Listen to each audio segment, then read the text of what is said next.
neighborhoods along the Ashley River are still concerned about the possibility of flooding. News 2's Annie Taylor joins us now live from the Ashboro neighborhood in Somerville with more. And Annie, many in the neighborhood are preparing for the possibility of a double hit. Yeah, that's exactly right, because we all remember last year they dealt with the same thing during the historic flooding. Now, you can't really tell behind me, but there's a home about 75 yards back, and right now I am standing in standing water, if you will, from the rise of the Ashley River. It's about 3 inches I'm standing in right now, but it only gets deeper because it dips down towards the house.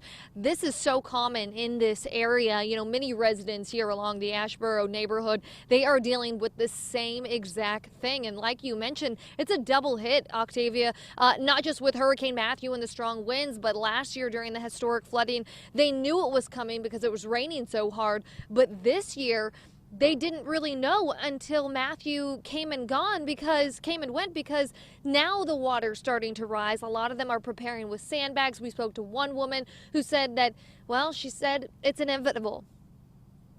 We were expecting some tidal flooding along the river back there, but didn't think it was going to come up again this year. Almost a year to the day almost from last year.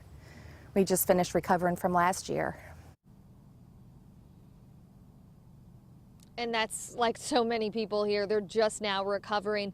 We spoke to a few people who were just driving by this morning saying, hey, that street's bad. No, it's that one that's bad. So there's so many different areas here in Somerville along the Ashley River.